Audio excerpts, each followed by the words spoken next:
I think I took a shit in my neighbor's lawn. Yeah. Well, I love you madly, dear, and I need you badly, dear. Why did you leave me here without your love?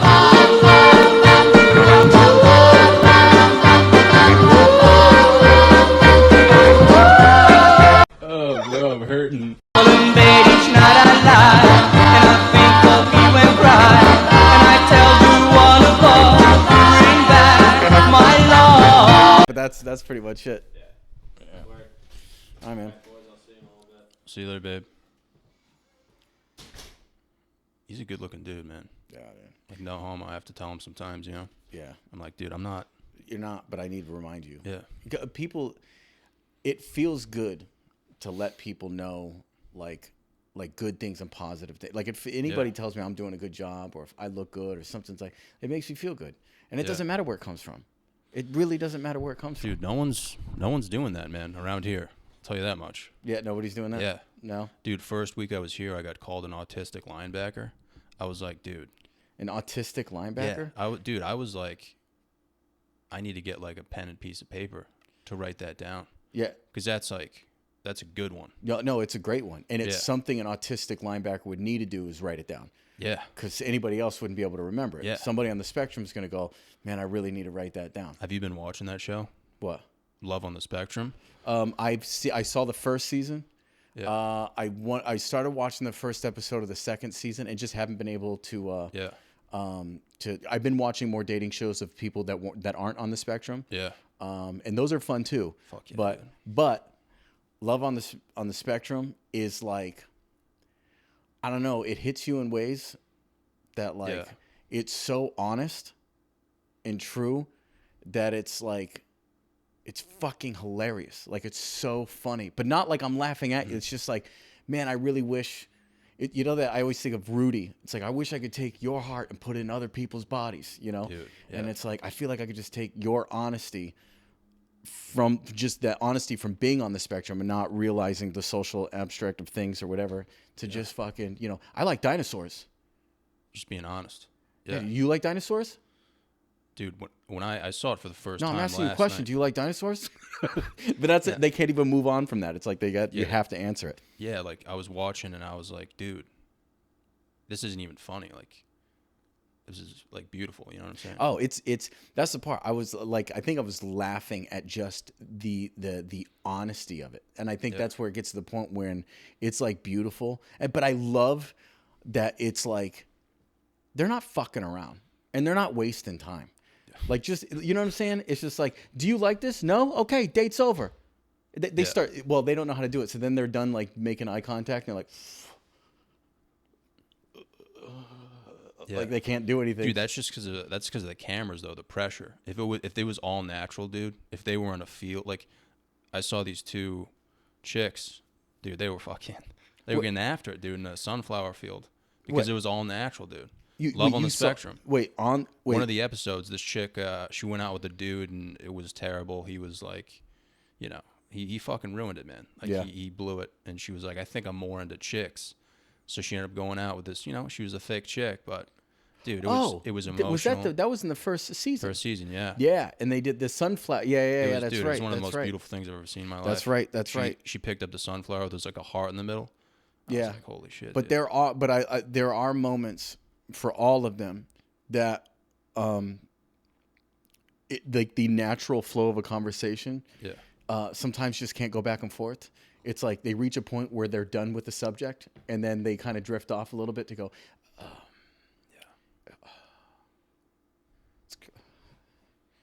so you like podcasts?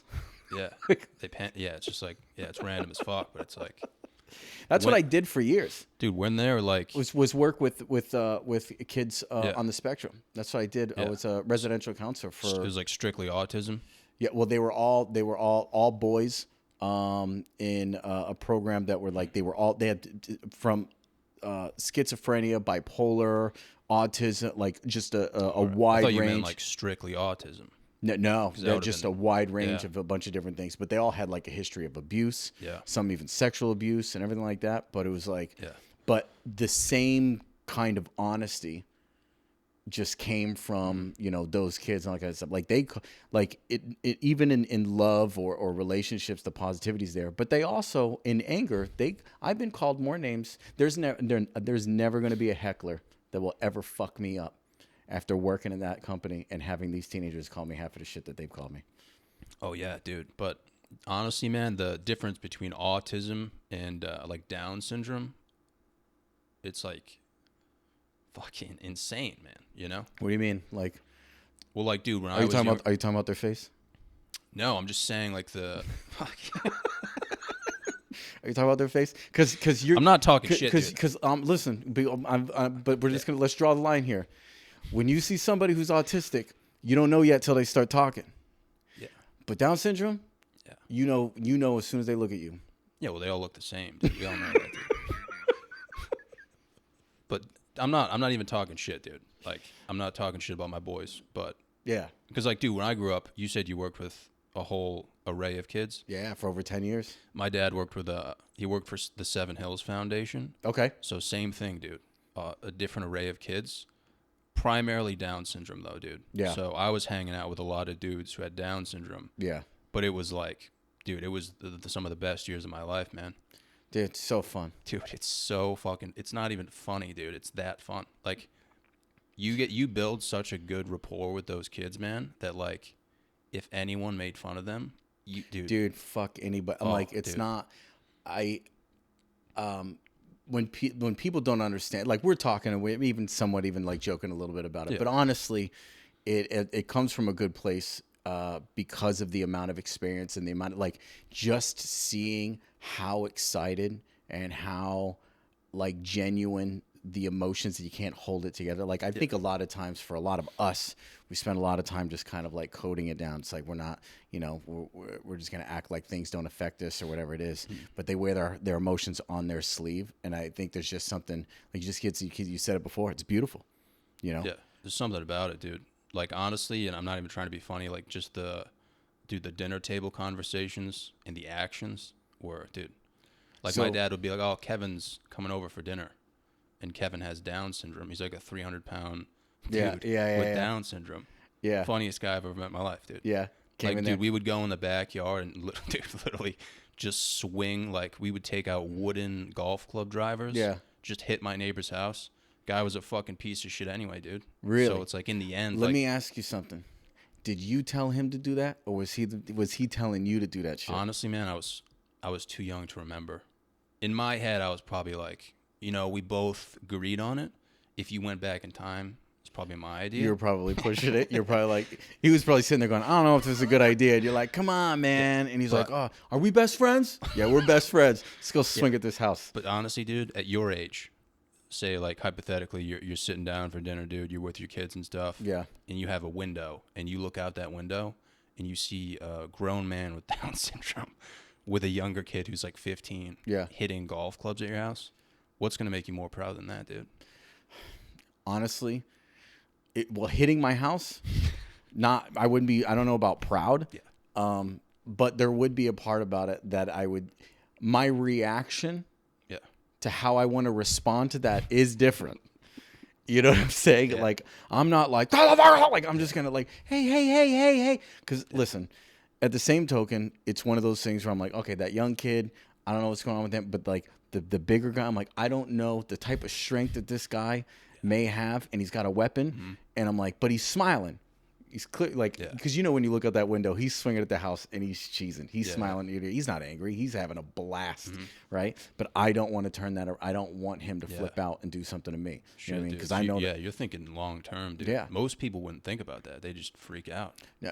My thing is, well, at that point, I'm like, the house is one thing, but my family. I want to protect my family, so I don't know what's gonna happen. I feel that. Because I don't know anybody. I mean, it could be anybody. I'm not just saying because of but it is. But what a dynamic duo. Yeah. Just this grown man with Down syndrome roaming the streets. Yeah, it wasn't always Down syndrome though, dude. It was always like a wide array of people. But he got paid to like hang out with them, like after hours. So he would like take them to movies. They'd come over for dinner a lot. Yeah. But dude, there was a dude, Kevin, who was older, who I just mentioned, who has Down syndrome. Funniest guy I've ever met in my life, because he would just do random shit in like really mature situations. You know what's funny? You know what's funny is that we both do stand-up comedy. Yeah. And you've said, you know, it's like he was the funniest person I've ever met in my entire life. And I have a list of like the funniest people that I've met in my life. Yeah. And like stand-up comedians aren't even on that list yet. Yeah, no. Like, don't get me wrong. Are there the funniest stand-up comedians that like there's a list that, but like people I know personally, it's not if I had a list of like some of the most depressing people that I've ever met in my entire life, there's probably a few good like comedians that are on that list. Yeah, man, watching I mean, you've known me for a while, dude, but watching watch other comics is one of the most depressing things in the world. Dude, it's not. There's a bit that I'll do every once in a while when things are when the whole room and the atmosphere is like not great. I always talk about like everybody's dream when you thought about what you wanted to be when you grow up. And I'm like, I want to picture like you're laying on the bed and you're like looking up, and like maybe if somebody was like they wanted to play sports or whatever, they're looking at their cards or they're watching a game and they want to put, you know, whatever, it's just throwing the football up in the air, or you know, if they wanted to be a pilot, they're, you know, they have their model airplanes and they're sitting back just imagining flying or whatever. And then for comics, you sit back and you're just thinking about yourself like, you know, you can hear them. They say your name, and you go walking out on the stage, and people are like, rah, it's that light, and you're just like, you know, and it, to the point where you're like, calm down, all right, shut the fuck up, like because they're just cheering so much or whatever. I go, but that's the dream, and then I look out and I'll go, but this wasn't. None of this was a part. I don't even. This is not. You don't think about whatever this is, you know, and it's like, you know, get little chuckles and stuff like that. But I feel like we don't ever really think about what that process is like, is to watch watching the process and where it's at. It's like not luxurious. It's very like not great. And it's like, you think you have a good community of comedians, but most of us are just looking at our own notebooks. Yeah. Don't give a fuck about I don't care what you're saying. You know what I mean? Like sometimes you'll be like, oh, that's funny. Anyway. Yeah. Just writing your own shit. Yeah, it is sad, man, but the more I think about it, man, the more I'm like addicted to the misery in a sense. Oh, yeah? But I'm like at the age where it's fine. I don't know how long I could do that for though, you know? Yeah. No, that's now it's, you know, it's like 17 years minus 2 because of COVID. Yeah. So we're like 15 years of doing it. And I think the grind part is less exciting, but I know it's a necessity. Like coming to New York, you just kind of have to go back into doing that. Yeah. And that's like, shit, that's, you know, what I need to do. And it's like, you know, smaller bits, 15 minutes, 10 minutes, or 5 minutes, or whatever those things are, or whatever. But the reason why you keep going at it is because, you know, there's something that happens that connects when you're on stage and you're able to do something that makes you want to go back and do it. I always equate it to sex. It's like before you started doing stand-up comedy, like before you even started having sex, it's like you think about it all the time. Yeah.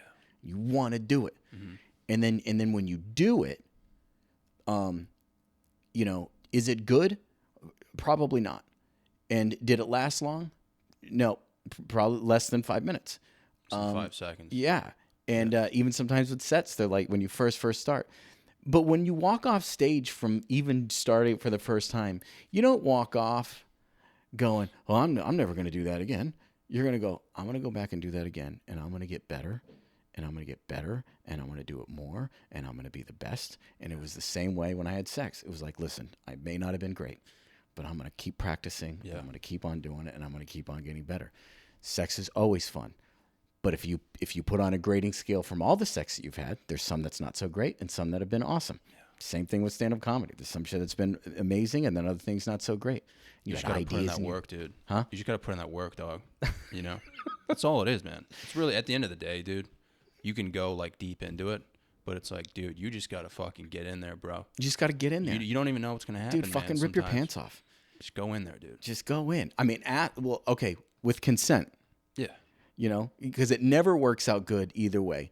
If you rape a crowd, they're not going to like it, and it's going to be bad.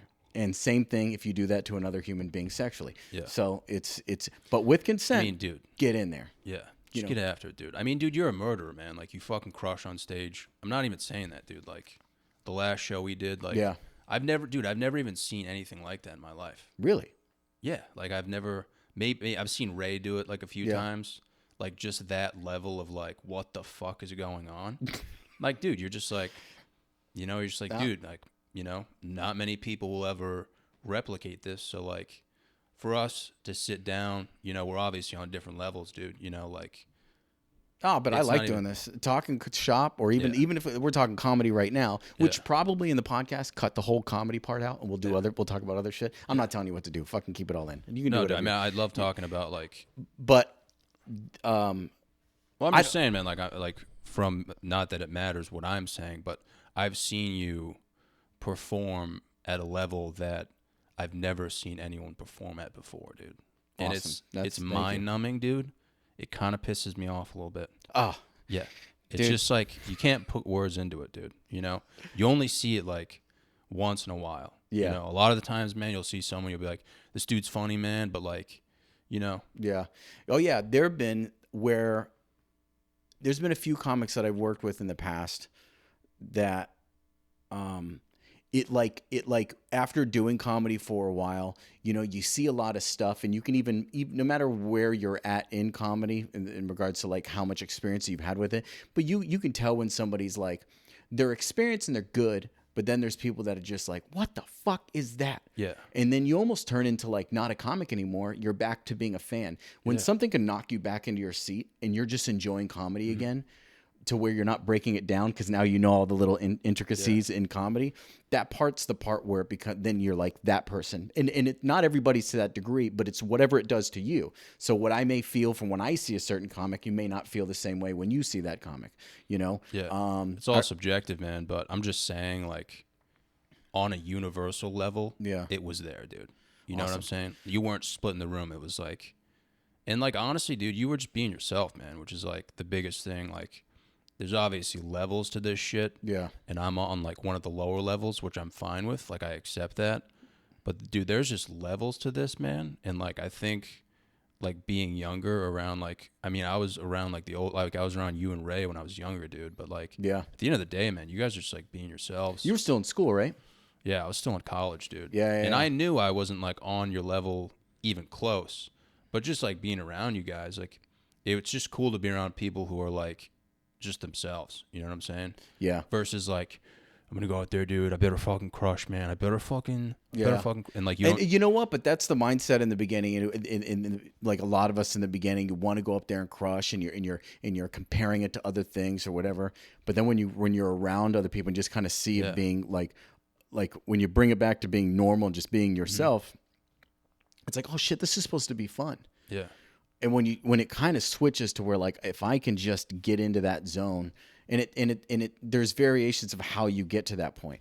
And that's why I'm like, you know, some comics are like, well, how do you plan this? And how do you do this? Or how do you go into things? And it's like, you know what? I have the things that I talk about that I like. I don't talk about what I think's funny. I talk about like what I know and or what I feel that is funny for me. And because I do that, the idea of memorizing it, it's less about memorizing it because it's what I believe and it's what I feel. And so when the more I go in that direction, then it's like once I have certain structured jokes that like get laughs, then it opens it up for me feeling more comfortable to like fuck around a little bit. Yeah. And then it just kind of it's like a slow progress. It doesn't happen in one set. But every once in a while, something in a set will open that up, but it's like our responsibility is to pay attention to every little detail. So even if I did a 20-minute set, but there was like a line or two or a certain moment that happened in the show, that I'm like, oh, that right there, you know, that's what I'm going to hold on to. People go into shows going, you know what, I have this new joke, I'm going to try this out, and then they go up on stage, And for some weird reason, this audience that night, they don't want anybody. They don't care about material. They fuck with us. They're one of those rowdy crowds. Fuck with us. And so now you're like, man, I gotta, you're fucking around with the crowd. You're doing whatever. And you're not doing anything you wanted to do, but you survived and you did well. But what happens is in our heads, we're sitting there getting pissed off at ourselves because we're like, man, I wanted to work on that joke. And it's like, you know what? Are you going to quit? Are you retiring anytime soon? It's like, well, no. And I'm like, okay, so you have time, right? It's like, well, yeah. Okay, fine. So you just got one day better at crowd work. You weren't even focused on that. So like you just got one day better or one show better at crowd work. You'll be able to do that joke. When you find that moment, your responsibility as a comic is when you see that time, you take advantage of it. That's all it is. So the ability to just be aware and use all of your senses, right? It's not just memorizing a joke. It's you being able to see the room, to be able to hear and feel like the whole atmosphere. That doesn't happen overnight, but it comes in stages. And that's why I know it's so fucking cliche when comics will be like, oh, you got any advice, man? You want to help me out? It's like, yeah, man, just keep getting up. It's like, yeah, okay. No, I know. But it's like, no, just keep getting up. Because what I tell you how to do things is going to be different than how another comic's going to do it. Yeah. But watching other comics or being around ones that you like or that you see what they do and what you like what they're doing. I mean, it feels good. I mean, thank you. I appreciate you saying that, about my comedy.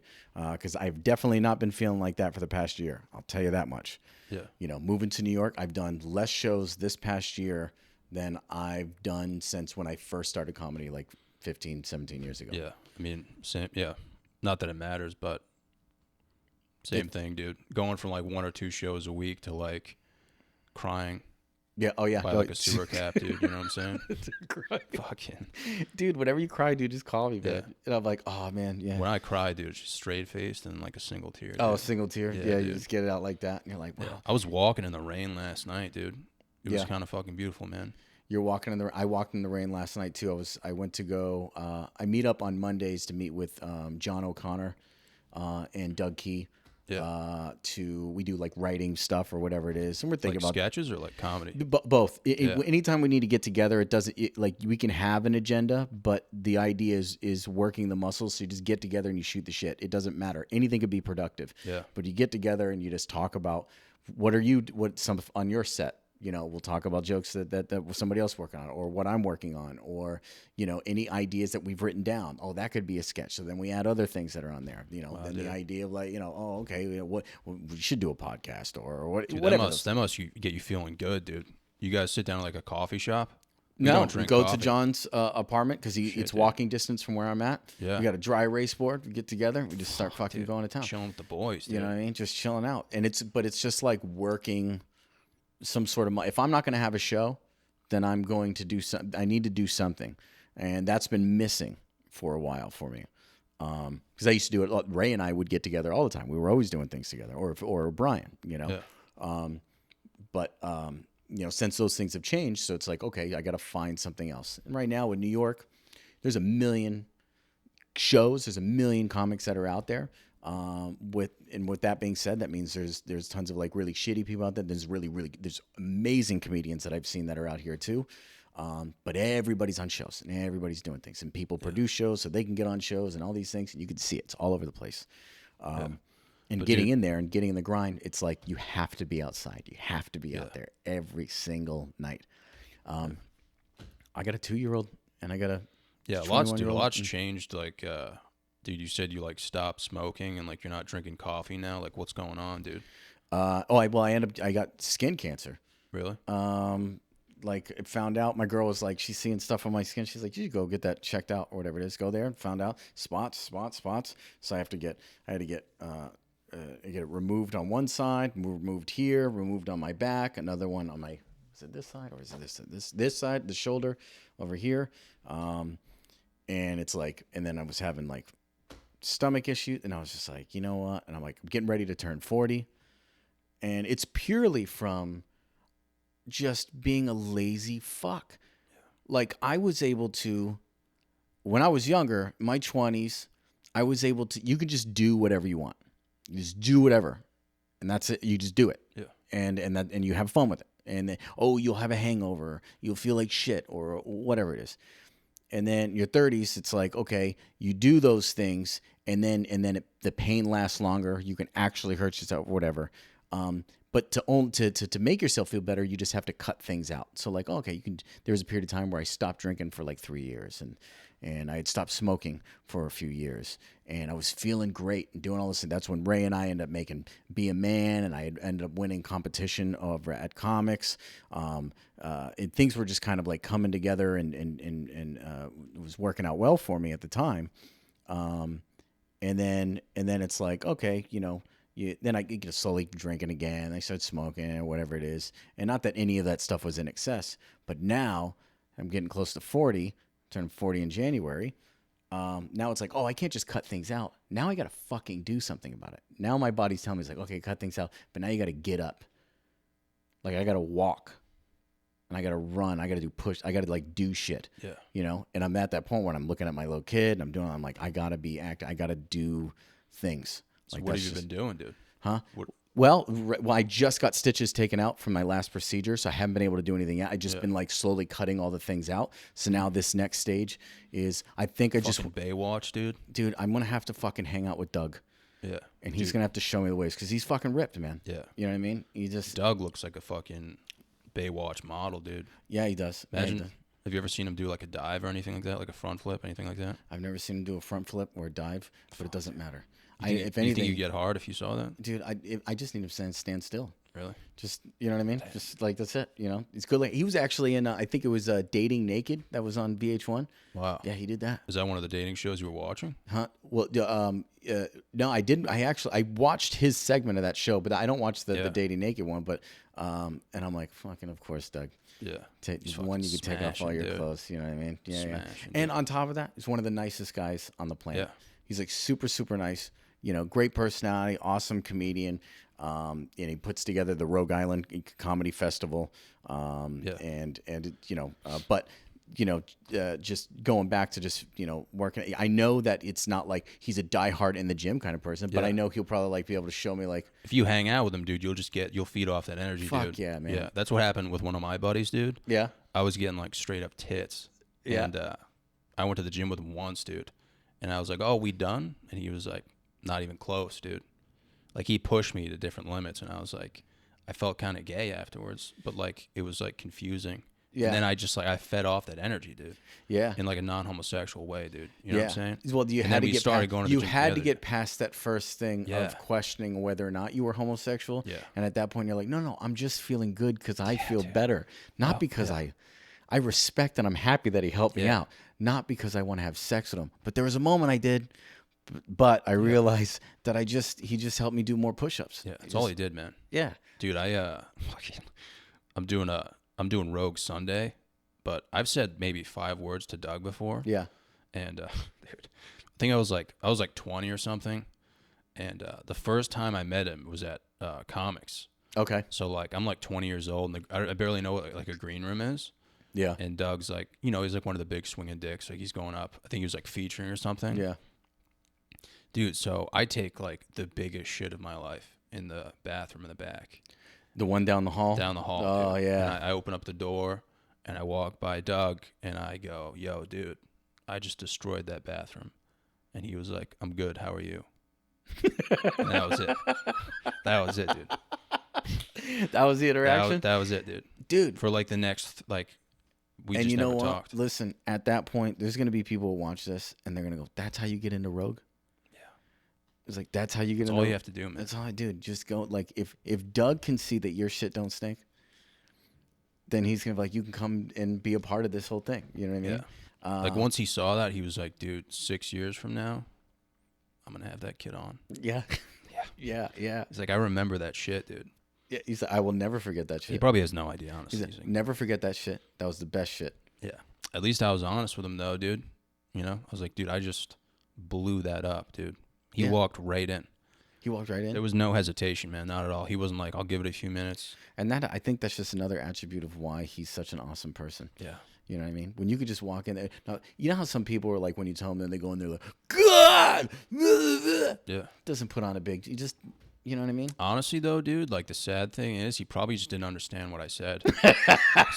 His response actually speaks to him not even understanding what he was like, said. "Oh, he asked me how I was." Like, which makes sense. I probably like mumbled some shit. Yeah. Like, You in your mind, it came out clear as fuck what you said. Yeah. But really, you're probably slightly embarrassed that there was somebody right there when you were coming out, and you're probably like, "Hey, man, this guy, you know what I'm doing there." Oh, dude, I thought he was gonna like burst in tears laughing. You know, dude, that was such a letdown, dude. And then to be in the green room after that, just knowing that happened, dude. So let me ask you something. So how long you've been here in the city? 3 weeks, dude. 3 weeks. Yeah. And have you gotten up it yet? I've been going to Mike's, man, just grinding and like legitimately just questioning everything about life. Yeah. And honestly, dude, I'm sick, you know, of like, I like talking about comedy with like guys like you. Yeah. But like, I'm like tired of having the same talk with like guys who are like struggling. You know what I mean? Yeah. And it's like, dude, we're not there yet, man. Like we're at the bottom, dude. Okay? Yeah. We don't even deserve to fucking be here, dude. You know what I mean? It's, the weird thing is I think right now there's such a different way. I mean, everybody's looking for a quick way to try to get up and do the thing, right? I think what people don't understand is if you move that fast without being ready, you will it'll be worse for you. I've known people that have gotten credits because of being able to have like a good, few minutes to be able to like get a credit that they could use to advertise for them to be at clubs to headline. But how can you do 45 minutes to an hour? But really what you've had is 15 minutes. Yeah. You know what I'm saying? I mean, dude, like I have small goals, man, which might be bigger than other people's, but I'm just taking it like one step at a time, man. Just like one small, like, like one of my goals was to like feature for like the first time. And, I did that at a fucking bistro, but that's like a small goal, dude. Oh, this is the show that we did. Yeah. It's like, dude, that's just like a small goal, dude, you know, to be able to. How did you feel about? I felt fucking terrible, dude. You felt terrible? I was sweating. Good. Yeah.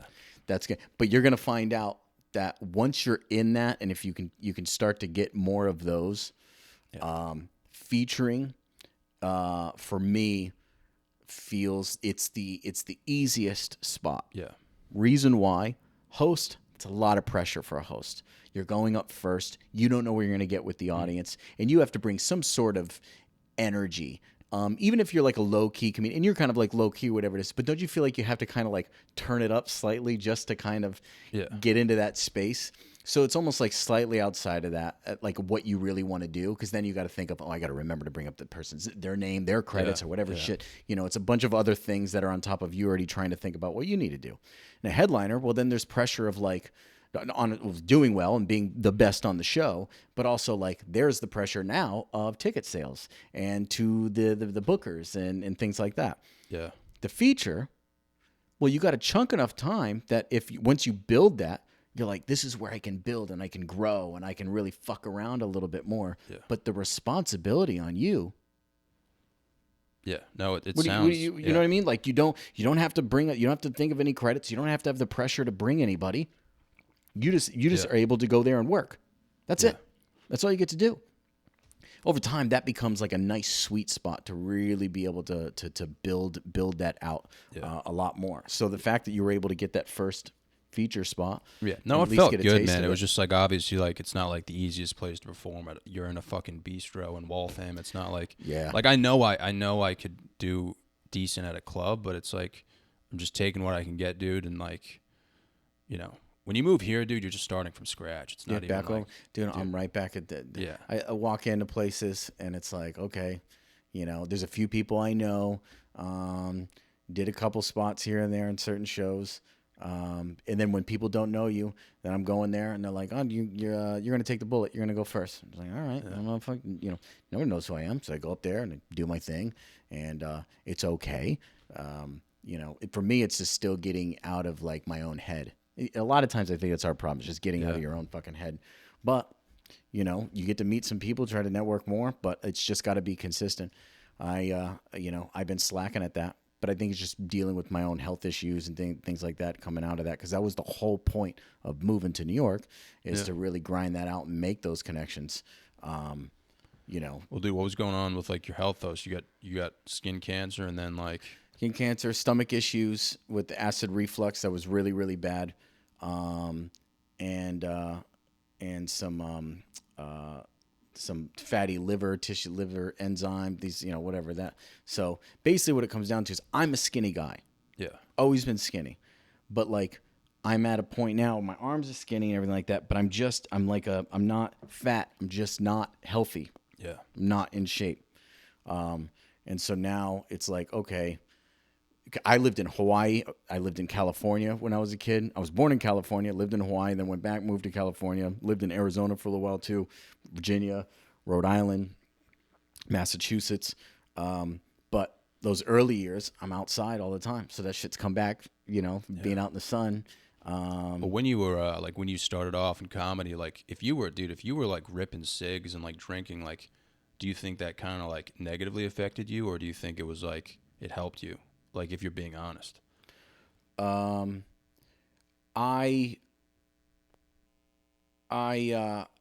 cigarette part, no, never.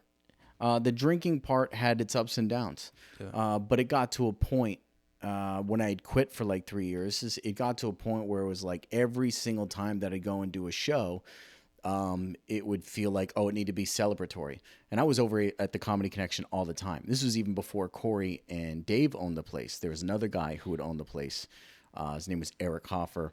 He'd owned it for a little while, but when he was running it there, it was almost like the feeling at the Comedy Connection was like he was living it as if it was the 80s in comedy.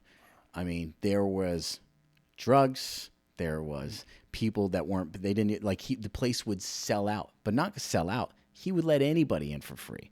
People were coming in for free. People were drinking for free. We'd go to after parties, and he would just go to the back and grab bottles and put them in a box. Like, you guys ready to go? And then we'd go to these house parties and stuff after the club. We'd even go to the strip clubs, and then even come back, and they'd be hanging out down in the basement. And Eddie Galvin was living in the basement for a little while, too, with his dog. Like, it was fucking insane. Yeah. And that was when I was, like, drinking like crazy. But it got to a point where it's like, when you're drinking and you're doing it now instead of it being just celebratory when I got off stage, now you're just drinking when you get on stage. You're drinking before you get on stage. And then it's like, well, how am I being productive as a comedian? And it's like, sure, I'm up there. Maybe I'm funny. Maybe I'm killing it. Maybe I am. But, you know, they kept having me go back. But then I'm thinking, yeah, but I've also been around people like at karaoke where they had too much to drink and they thought, like in their heads, they were like Celine Dion or fucking Whitney Houston, and they're just singing, and it was just sounds like absolute shit. There were times I'm sure that I fucking was just thinking I was murdering, and it was just nonsense, you know? And so like it got to a point where I'm like, you know what? You know, there was a few things that happened in my life outside of even comedy, but that was just one of the things where I'm like, I'm not even being productive and being professional with this. I'm like, if I had a good set, even if I had a good set or a bad set, I wouldn't be able to know to get better or evaluate any of it because I'm not recording anything because I'm being irresponsible. I'm just drinking and partying. And then when I'm going there, I'm doing it. I'm just being good enough, and they were allowing me to get up all the time to be an asshole. You know, you were having a good time though. I had a fucking blast, man. It was awesome. Yeah. It was awesome. Yeah. You know, it like to literally be up at a club that was right down the road from where you lived multiple times a week, every week, to do small spots, big spots, whatever it is. That's when the hardcore show originated. It was during that time. Fucking missed that show, man. Yeah, man. Hardcore show was. It was like the best show ever, dude. It was fucking awesome. And so they have one that's like that at the Cellar. Mm-hmm. It's I think it's the Village Underground Cellar. You have to go check it out on Mondays. Miron, this is the guy he used to do comedy in Boston, and he moved to New York years ago. But it's his show that he hosts, and I reached out to him like a month and a half ago or whatever it was, and him and I were talking, and I was like, dude, I need to go to see a show or whatever. So I went down on that Monday, and it's like a nasty show that they do on Monday nights. Yeah. But because it's the Cellar, the Monday feels like a Friday. Like if it's a Cellar, every day's fucking sold out. Yeah. You know what I mean? And they have a live band that's in there right off to the side on the stage. So they'll play music for each comic that goes up, and they're playing. It's just like a guy with the piano, another one with drums, and they just do the thing, and then the comics go up there, and everybody was killer. Everybody was killer. You know what I mean? Yeah. They did a thing, and it was like, oh, all right, this is the first time I've seen that kind of vibe in a while, because the connection with the hardcore show was just so much fun. That's where I think I did my most growth was because of the hardcore show. Yeah, that's dude. I'm very grateful I was even like on those, man. Yeah, being surrounded by you guys, that was dope, dude. Brian liked you. I liked you. Ray liked you. You know, there was just like an energy to it, man. It was like, yeah, I didn't deserve that, dude. You know, but it was there, dude. There's a lot of times we don't deserve a lot of the shit, but we fake it till we make it, and then you just take advantage of whatever the experience is. I was just in college, dude, just smashing fatties, dude. Yeah, you know what I'm saying? That's I it. wasn't even doing that. Oh, dude, but even so, smashing fatties. I was pretending, like, dude. Yeah, that's what I'm saying. We're fucking, we're pretending the whole time. Yeah, but I think about that a lot. Did you ever invite them to like shows? Did you ever invite girls to shows? Super hot chicks, yeah, dude. Yeah. Who I was in the friend zone with, man. Yeah. And then I would talk about being in the friend zone on stage, dude. And how did that work? Did they afterwards? They're like, man, I really like that joke because it's true. But they'd be like, dude, I really agree with that joke. That's so good, dude. Honestly, man, like, I really struggled in college to like get laid. Like, oh yeah, like bad, dude. I was very awkward and like still am, but I don't believe that. I don't see that. Exactly, dude. People were like, dude, this guy smashes. Like, for some reason, dude, people were like, dude, what are you sleeping with like 6 or 7 girls a week? I'm like, dude, like 10, 12. Dude, why are you? Yeah, why are you even? What do you think? I'm a loser? Dude, 6 or 7. Have you ever thought about that? Like the shit that people think about you? Because you've been like pretty honest with me since we've met, but like a lot of people, like especially back like during those days, people were like, you know, people would see me and they'd be like, oh, this guy's just like some like power lifter, fucking douchebag who's probably smacking tits around. But like, dude, I was just living with my mom, like trying to eat healthy, man, have a good life, and it's like nobody. I think it's yeah. You would show up, and I would always ask you, I'm like, what do you got in there? And you're like, it's just some juice. Like well, like what kind of juice? It's like a fruit punch. And you're like, what? Like that's you don't have anything else inside there, but you would like make smart remarks. So like, no, but I did like an 8 ball of cocaine. And you're like, what? And he goes like, no, but it would be just like those things. And but you were like, no, I'm just trying to eat healthy. You know, you'd come, you know, you'd sit there and hang out. We would joke around inside the green room, but we would be joking. Well, dude, there's no reason for me to say anything in those. Yeah, you would There's no reason. You weren't joking. You would agree.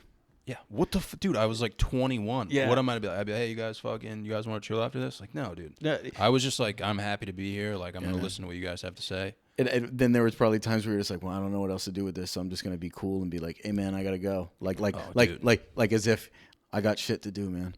And you're like, you're gonna go home and just think about like, just sit there at home going, why the fuck did I just stay out, man? Why didn't I stay out? No, I mean, dude, I was definitely jealous of like the conversation, you know. But dude, there's an age gap, and there's also like, I've always felt guilty about like not having, because when I was younger, dude, I was always like doing stupid stuff, and like there was a point where I was drinking a lot, and I was like, holy shit, I'm an alcoholic, and like getting high, and it was so fun. But then I was like, I gotta clean this up, and once I cleaned it up, I was like, I don't have as much to talk about as these other guys. Yeah, you know? Like I'm not egging houses and like, you know, getting high as tits talking about like farts anymore, and like it's just like I'm just kind of like eating healthy, and like, you know, I've kind of accepted it over time, dude. Like I don't feel like do you get anxiety over it, or are you just kind of you're just over that feeling? Because I'm sure when you get out of that and then you're like looking at things through a different lens, then it adds like the social anxiety that goes along with it. Because now you're aware of like, should I say something? Should I not say something? Dude, I mean, we were talking about this earlier, man. Like, we have friends who we think are the funniest people in the world. Yeah. And they're not comics.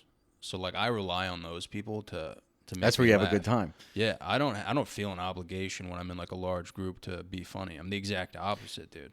If I go up on stage, I'm like, all right, like, you know, I'll be myself, see what happens, whatever, dude. But if I'm just hanging out, like, I've got friends that I think are literally like so fucking funny, dude.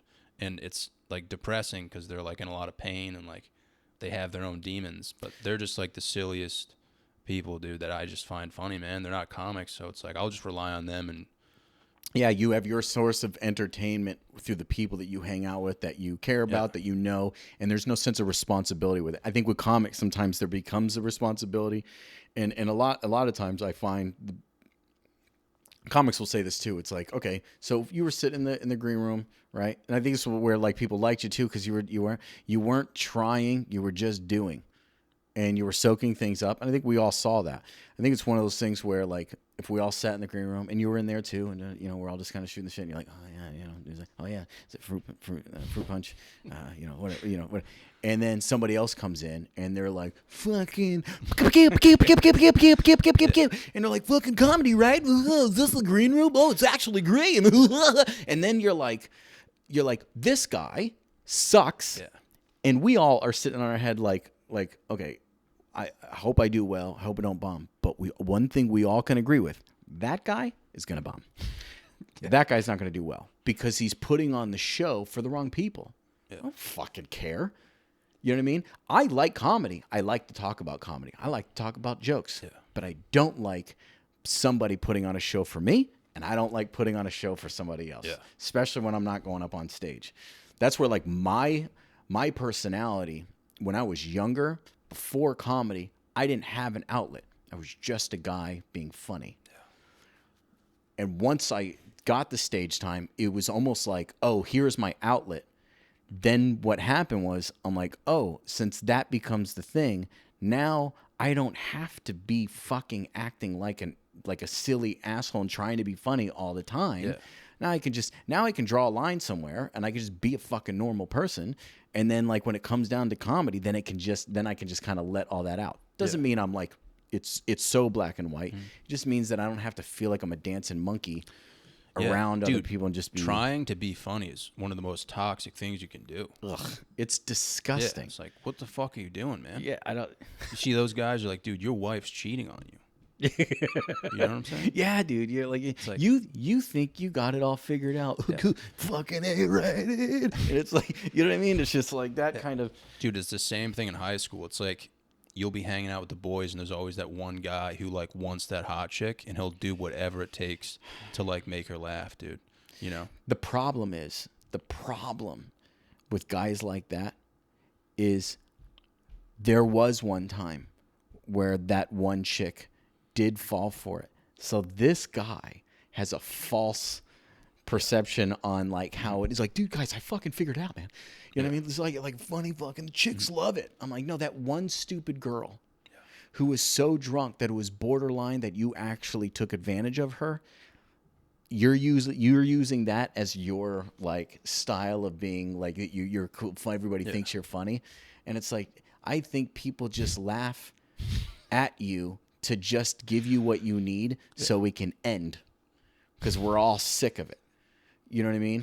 There's, you know, you're sitting at the bonfire with a bunch of people. You got and you're sitting there. And you don't even you hate this party because why? Because you got the jokester. He won't shut the fuck up. And now you got fucking acoustic guitar guy who just sat down. And now you're like, this is done. No, it's literally every time I talk about this with someone, like they usually don't understand what I'm saying. So this is like a first, dude. But I always think about I was in this class called Prevention and Care, and it was like it was a fucking universal like health class.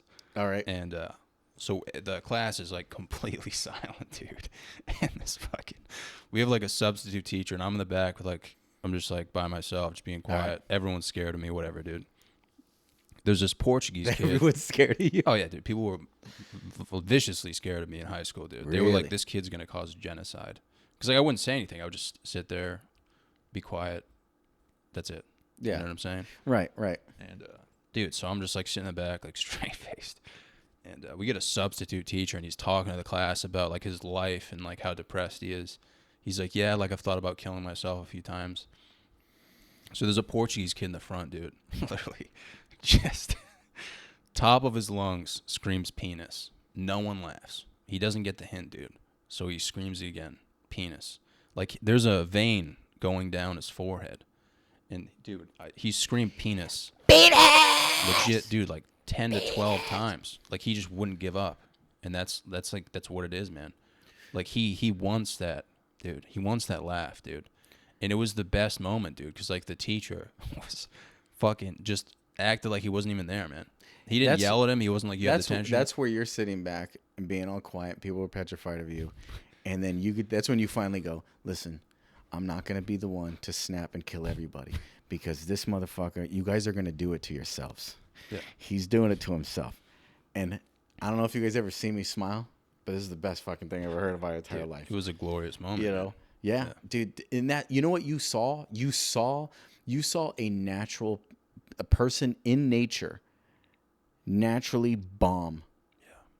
Like it wasn't on stage, it wasn't a comic. And that's where the root of you being a stand-up comedian is probably from there, where you're like, man, there is some sort of enjoyment about watching somebody that you do know and they're just eating it. Dude, there's nothing better, man. Yeah. Than watching someone you know just eat a fucking dick, dude. Yeah. Eat a penis. Yeah. Like that's it. If I yelled it though, dude, bro.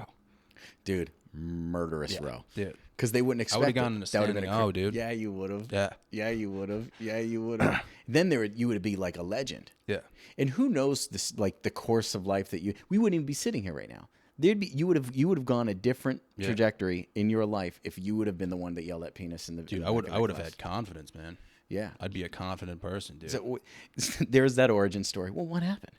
Well, you're telling the story the same way. And it's like instead of this Portuguese kid, in the class, you're just like, dude, I don't know what came over me, man. I yelled out penis. One moment can change a life, dude. But now he's telling the story on the other end, where now he's in front of a shrink. And his life, he's divorced. There's the 3 kids. He can't even see them. Yeah. And it's like, where do you think it originated from? And he's like, well, I was in this one class, and I yelled out penis. No, and dude, like, he's working at like Town Fair Tire, and he's like telling the boys in the back. He's like, dude, back in the day, dude, I was the fucking funniest class clown. And you know what's weird? You know what's weird about this? And he's sitting there, and he's doing and you know what he's doing while he's telling the story? He's doing that part where they have it's like the lube part for the tire, and it comes out and it looks like it's like a burnt marshmallow, and they run it around the ring before and he's telling him, he's like, guys, you know what the fucking weird thing was? Can you believe this? The guy that sat in the back that like we were all afraid of, dude, he's a fucking stand-up comedian now. Yeah. Can you fucking believe that? I was the funniest fucking thing. I was the funniest. By the way, they gypped me on my paycheck this past week here at that place, and it's like fucking man, sad, but it's true, man. Now, we don't know how life is going to turn out. You know what I mean? You have no idea. And now you're sitting here. And did you ever think that you would even, from when you even started doing comedy, when you started, in college, did you ever feel that you would like do something in your life to where you would actually make a move to pursue it? Yeah. I didn't think it would actually happen, but it for sure crossed my mind. Yeah.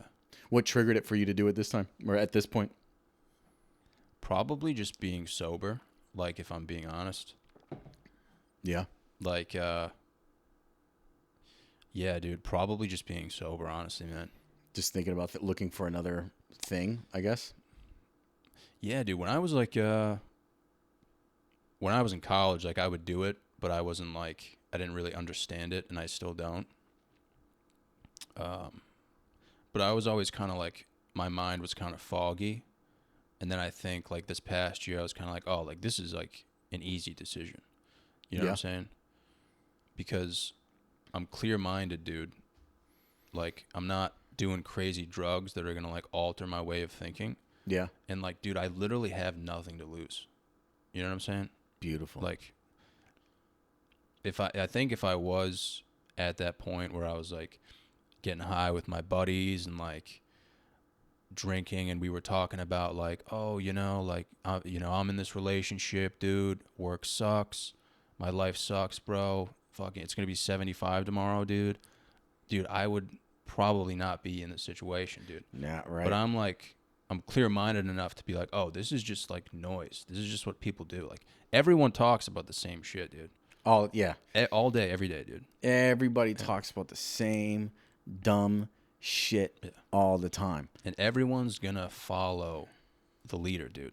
Like, bro, if you have a fuck ton of money and you have authority, like when you say shit, people are gonna like, dude, if you have authority, dude, like if you have a check mark on your social media, dude. Yeah. If you go on Facebook, dude, and you make up like a news story, dude, people are gonna be like, this happened, dude. No one's gonna be like, oh, let's dive into this. People are gonna be like, this fucking went down, dude. Oh my gosh. Now, if you had that power, which way do you think that your personality would abuse it? Oh, dude, I would be making up the craziest shit, dude. Yeah? Yeah. I'd be like, aliens just landed on the beach in San Diego. Like they're jerking each other off. There's a lunar equinox. I would fuck with people so bad, dude. Yeah. And there's going to be somebody in the comment. There's the first comment. I fucking knew it. Like, yeah, dude. Like, people are like, oh, yeah, man, if I had like all that power and shit, I would do good. Like, I would promote wellness. It's like, dude, no, you wouldn't. No. You'd be doing the same shit. People would always make the comment like when after like I did a show and they were like, man, that was really funny. It's like, don't forget the little people. And I'm like, but that's probably going to happen. And they're like, what? I go, I'm trying not to be a dick about it. Yeah. But I can't remember everybody. My girlfriend gets mad at me because there are people that I've met that I've known for years. Yeah. But I just don't remember like some people's names. And it's like, you know, and I'm sorry, but I'm just not going to remember. And am I going to change? Well, yeah, things do change. We always change over a while. And if I got a fuck ton of money, like I don't know, like taking public transportation is not like I won't even know anything about it anymore. Yeah. Like it wouldn't be a part of my life. It would not be. I don't. Like I tell my girl all the time, it's like even later on in life, like I already know what kind of old person I'm going to be. Like I'm going to be filthy. And she's like, what do you mean? I'm like, if you put me in a home, I'm going to be the old man that asks for sponge baths on the reg. Yeah, for sure. And like you come to visit me, and like you can be my wife, but I'm still going to be the old man that's going to be like, nurse comes in, I'm like, sponge bath. You know what I mean? I just know that that's where it's going to go. There's always going to be something a little dirty, something a little fucked up if you got that power. It's not going to all be squeaky clean. You know what I mean? It's not. So, well, dude, it also depends. Like, if I was given a fuck ton of money, I would handle it differently than if I worked for it. If I worked for it, I'd be like, fuck you. This is my money. Very stingy, right? I'd be like, get the fuck out of here, dude. But if someone was like, you just won the lotto, I mean, I'd probably like dish out a few thousand. You just won $300 million. Yeah, you know, I would definitely dish out some, dude. Yeah. Yeah. Now, dish out for other people or just dish it out as in like just doing dumb shit? People I care about, I'd be like, hey, here's a few mil, you know, holla. Yeah, here's a couple. Hey, man, I like you, dude. I would want to do it, though, dude, where it's like I have the physical cash, and I would want to walk into their place and, like, spank it around, dude. My brother. Like, make them pick it up, too. My brother always talks about a scenario. He's like, I want to go into, like, a Bentley dealership, like something like that. Like, literally wearing what you're wearing right now. New Balances, blue sweatpants, like, walking in, and they're going to be like, excuse me. Like, cause you already know, excuse me, you're not, are you looking for somebody? Yeah. Like, and you're like, no, I'm looking for a new car. You are? Are you sure? Are you not, you don't want to be over at the Kia dealership? Yeah. You're like, nah, man, get a motherfucking Bentley. You know what I mean? It's like, well, you know, there's going to be a lot of money you're going to have to put down. Although, what about like the whole thing? You know, how would I fucking pay for all of it? It's like you want to have a moment where somebody judges you in another way, and then you're like, fucking, like, I don't know if you remember Wayne's World. Yeah. But there's a part where like he'd always go, they get the guitar, but when he finally got that deal, like he shows up and he goes, cha-ching, and like the money comes out like that behind him. He's like, I'm going to buy it today, you know? Yeah. I have like a fascination of like the exact opposite scenario. Like I want to be wearing this at like a super fancy restaurant and like walk up to like a rich group of kids and be like, yo, what'd you guys just say to my fucking boyfriend? And then I want to be like, I'm going to be like, listen, whoever was talking shit to my boyfriend, I'll fucking kill you and your whole family. And then I'm going to leave the restaurant and get in like a Civic from like 1995, put on Rock You Like a Hurricane, dude, and fucking peel out, dude.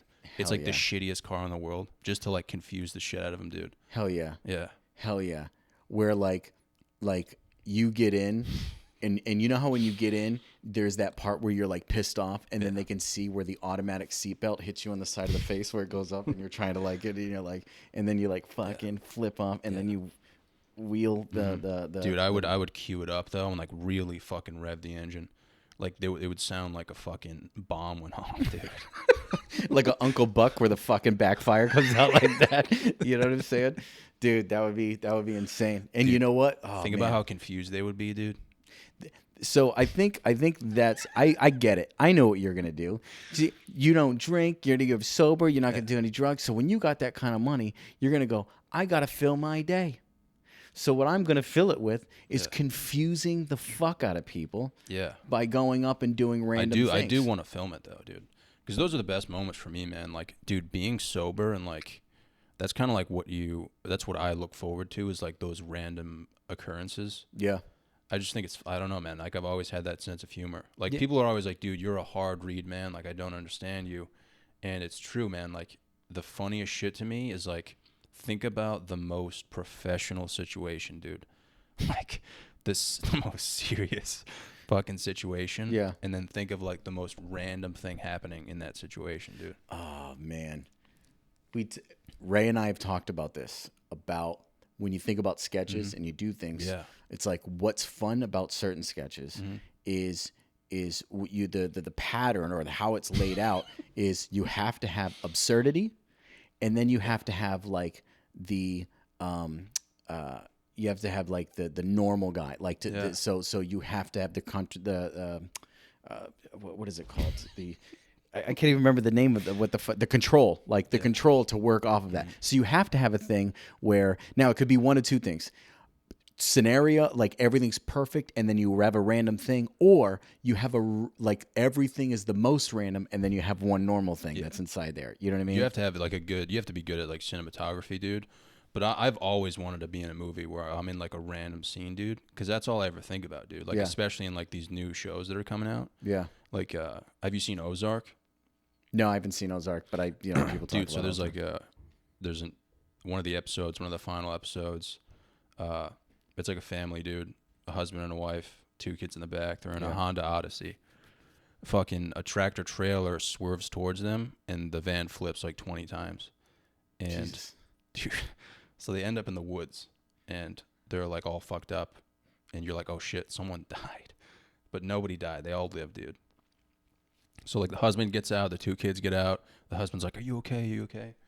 And the wife is the last to get out. So the husband pulls the wife out, and he sets her up against the Honda, and he's like, "Are you okay?" Like, and in that moment, dude, as like a director, I thought how funny it would be if she started like speaking Chinese.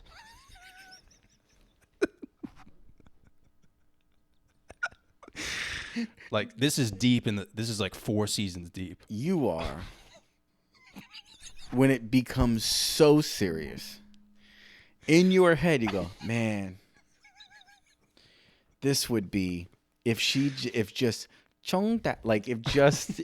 went into, and you're like, oh, dude, and then the show ended. It just gave the credits. Gave the credits right there. 5 seasons in. It was like 5 years of TV. Everyone's waiting for the end, and that's it. I think a random moment, and then it's done, and no explanation. You're like titillated from that. Like it's just like the most amazing, you know what I mean, thing in the world. Imagine all the high kids around the world watching that, dude. Like just like at the peak, and they don't know what to do with themselves. They're all they're hanging on the edge.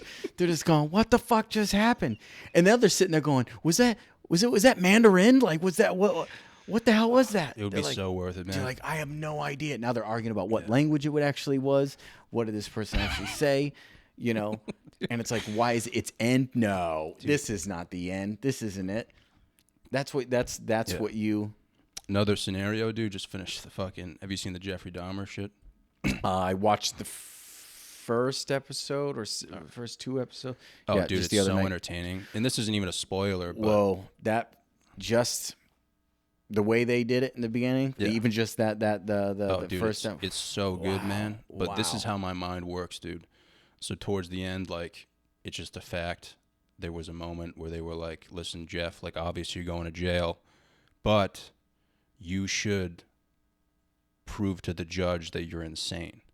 And he was like, I'm not insane.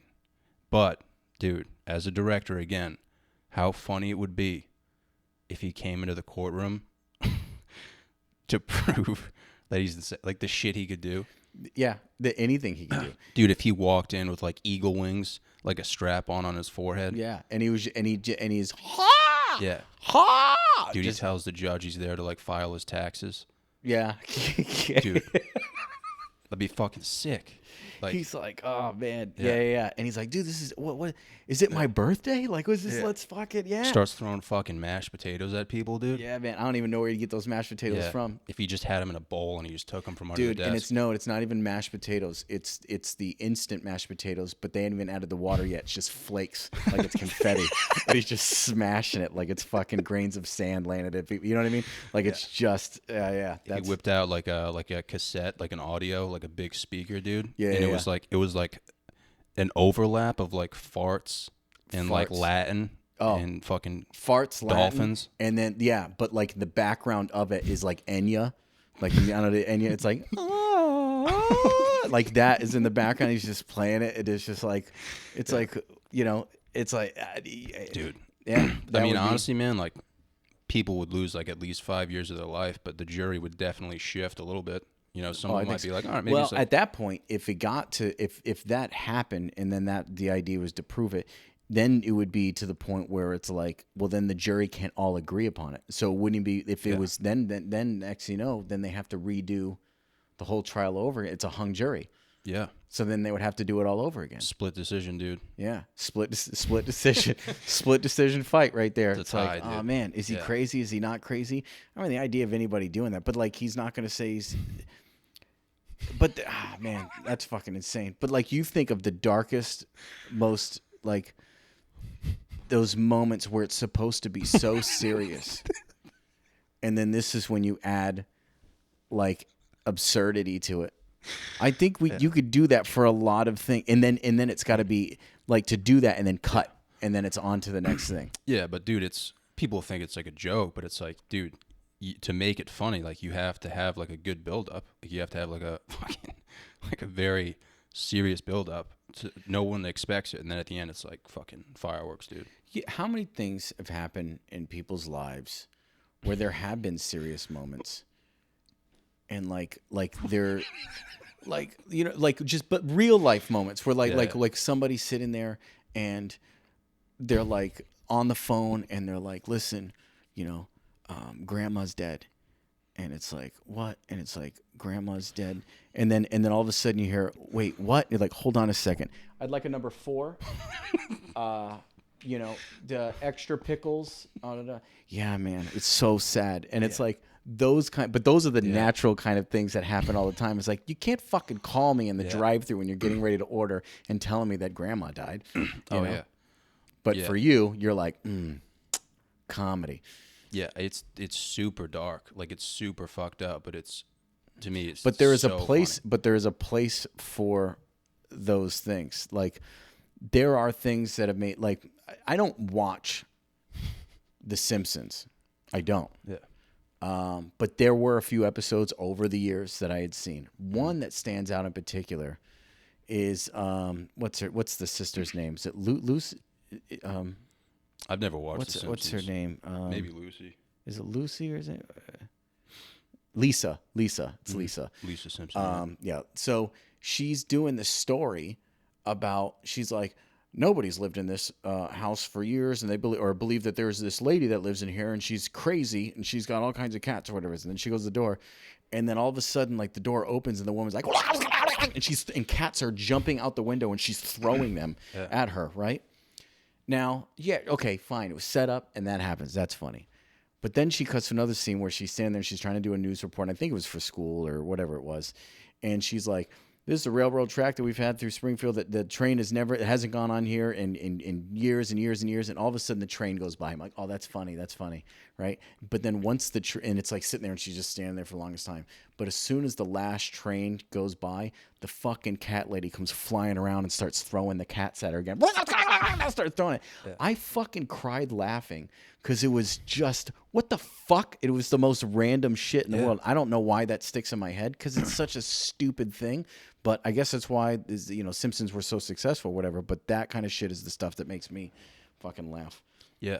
I don't know, man. I mean, dude, honestly, like, I wouldn't expect, like, a lot of people to be on the same page as that. So I don't bring it up a lot. Because you really can't, dude, like, in a serious conversation, especially with other comics. But that, dude, that's honestly, man, that's what comedy is to me, man. Like, if you have a punchline that no one can guess, it's kind of sweet, man. You know? It is. There are different kinds of, like, there's the curveball, the one that people don't expect. Mm-hmm. But then there's also the one where you put it out there on a platter for them, and they almost want you to do it. Yeah. So you delay it, and they're like, and then you give it to them. A lot of times it can be like an act out, kind of thing or whatever. Yeah. That's like when I do the blowjob joke, when I talk about Allah or whatever, right? And so it's like when I do that, it's like I already give it to them, and they're like, wait, what? And now it's like they want me to do it. Like I have to do it for them. Yeah. So then it's like, oh, okay. And then once the real act out is there, then it's like, oh, okay. But then, the randomness that you were talking about, I used to have, and it's just funny when we were talking about the Ozark with the Chinese, the voice. I used to do this bit about, and I think somebody said, I forgot what show. They're like, they stole it from you, because I was doing it for years and years before this show had it. But it's, I talk about with a white guy with an Asian accent. And I talk about like, I hear all kinds of people with accents, but I've never heard like a white guy with an Asian accent. Then I always like break it down to where it's like, okay, like how would that happen? Like, so I'm like, okay, the scenario I think of is that like maybe he was born in Okinawa because his parents were stationed out there because they're in the military, but they hated him, so they just left, and then he was raised by a Japanese family, and then like he grows up, and then like you're friends with this guy, and then you just go to like a Chinese or Japanese restaurant, and then you just watch the bullshit go down, right? You know what I mean? And so it's like, and I would act it out. So I'd go in as like, and you're just sitting there, you're like, all right, here we go. And the guy, like, I'm just waiting for it. And the guy comes over and he's just like, oh, what would you like to order? And he's like, a number 4, we'll pork fry rye. And he's like, what the fuck are you making fun of me? He's like, I don't make fun of you. He's like, no. And he's like, I piss in your ice. And I do this whole thing or whatever. I don't really do it anymore. Because I think people frown upon white people doing accents of other things. I think you did it at the show, dude, didn't you? Huh? You might have done it at the show. Not that joke, but it was similar. You were like, I don't want to tell. I usually don't tell this because I forgot what joke it was though. Yeah. It honestly probably had to do with Asian people though, dude. Might have. Yeah. I don't know. See, but that's what. But when you at a bistro, random shit like that is funny though, dude. Like, I don't know, man. My favorite comic is Nick Swartzen. Oh, he does rant. Yeah, that totally makes sense. Yeah, man. Like, he's like... And he's good at, like, pee-pee poo-poo jokes, too. Yeah, like, dude, I've never laughed so hard in my life. Like, his funniest joke to me, obviously, like, I shouldn't tell other people's jokes. I don't know it word for word, but you can't even find it on YouTube, dude. No? But he starts off, and he's, like, talking about, like, how funny it would be if, like, people back in the day saw Transformers for the first time, and he, like... emphasizes like people's fucking brains would be like blowing off, like if you saw, just because of how like movies have developed over the years. Like if people back in the day, they were like, all right, this next movie, Transformers, you saw the fucking trailer, he was just like, yeah, people's brains would just be fucking blowing off. And he was like, I want to make a movie that's like, the trailer's like really serious, it's about like a struggling family, and he mentions like death and stuff, and then at the end, like the title shows and it's Boner Soup. Like, you just like, it's just so fucking funny to me, just 'cause like you think about it in your head and you're like, think about how confused people would be, dude. Yeah, right, exactly. But he got like, he didn't get in trouble, but dude, like he has a video, he has a fart joke, and which is funny as fuck, but it's like a suicide joke. Oh yeah, about like someone killing themselves over a fart, and he acts it out, and he's like, imagine if someone came into a room with a gun, yelled, who the fuck farted, and blew their head off. Like, that's so random, dude. Yeah. But it's like, I don't know, man. Just like the first time I saw it, I was like in tears laughing. Because I'm just like in my dorm room. I'm like, oh, like, let's see what this guy's about. Yeah. And he says that, and you're like... That part is where so many people like, get all bent out of shape. Like, people have killed themselves before. Yeah. No. And it's like, yeah, people have farted before, but we all laugh at that shit. But it's just like when you combine, because it's clearly ridiculous, and I think that's where like the comedy will comes from. It's like if some like I know you're picturing it in your head, but somebody's like, "Who the fuck farted?" And people are like, "What are you doing?" And you just. Speaking of that, have you seen? Is it? I think it's called. What is it called? Billy and Geeves. Yeah. Have you seen those? It's the. Yeah, they have their show coming out like tonight. Yeah, tonight. Have you seen the other things from last the other sketches that they did? Yeah, most of them. Yeah. Did you see the one where he was like a cop, sleepwalking? Oh, yeah, that was so fucking funny, dude. I fucking died. When I first saw that, I just didn't expect that. Yeah. You know what I mean? And I think that kind of shit is just like absolutely hilarious. Like, what's the other one there that they do? The OnlyFans dad. Yeah. You seen that one too? They just come out and do. I mean, just sitting down at dinner, and you're and I was like, "Let's go check on that." And the mother's just like, "Get the fuck out! When he got there," and he goes up there. He's like, "Oh God, how do you think you got this house?" It's like, dude, all of that to me is like, I haven't seen stuff like that in a while, and that really genuinely like made me like. It's been a while since I've laughed like that from like sketches and stuff. It is weird, man. Like the time we live in, dude, it's so like rare that there's like a moment where you're like actually in tears laughing. So when it does happen, for me at least, it's always like something random. Yeah. I think it always has been. Yeah, the randomness of things. Yeah. Do you TikTok? Do you have it? Do you ever scroll through it? No. I think if you're looking for randomness, you might be able to get it from there. I mean, there's patterns of things, but to be able to finally find something that just randomly happens, you know, TikTok would be good. And that's, I know for myself, I know I want to utilize it. A lot of comics are utilizing it to I mean, just to have a small bit, like instead of having your whole set, you find something that you, man. It's warning to you, dude. The attention span is, you got about 2 seconds, bro. Yeah. So it's crazy, but I've seen people do very, very well with being able to do it. Just being able to find it and getting the content out there. It is kind of scary though, dude. Like, I mean, when I was in college, it was like 8 seconds. Now it's getting even lower, dude. It's like, you know. Well, yeah, because you're talking about Vine, but the thing is TikTok also has it to a point where they can. No, I just meant like attention span. Attention span for people in general. Yeah. Oh yeah, and it's So what is it that somebody has to be able to grab people's attention really quick? I mean, I don't know. I think first off, it's like quality of something too. Yeah. But even that's not even good because I've seen stuff that just don't look good, but then that ends up being fucking hysterical. There's no real way of being able to do it. I think it just comes back to kind of what you were saying before with comedy and stuff, just being yourself. I think what happens is I think I'm guilty of it. Maybe you're guilty of it too. It's just overthinking things. Yeah. Thinking too far into it. And it's like when I'm on stage, I don't think too far into it. You know what I mean? I'm just in the moment, you know. The last show we did together, the guy that was on there was a table on the left-hand side when we're on stage. It was a guy that I knew, and it was his son and his wife. And Danny, when he went up on stage, he was asking the kid, he's like, I just graduated from high school. And whatever. He's like, oh, going to college? He's going to college. Like, yeah. He's like, well, what do you need? He's going to go to school to be a pharmacist. Yeah. And I forgot what the name of the school. And then Danny was like, he's like, oh, listen, you're not gonna get any pussy at that pharmacy school. You're not. There's no pussy at the pharmacy school. And then and he's like, no, I got a girlfriend. And he's like, oh. It's like, oh, where does she go? And it's like, it was another college in Rhode Island. He's like, there's a lot of dick at that college. You know what I mean? Whatever. And that's what Danny was doing. Yeah, you saw a green line. Yeah. So I'm like, oh, okay. So when I first went up there and I brought it up to him and I'm like, listen, I'm going to tell you right now.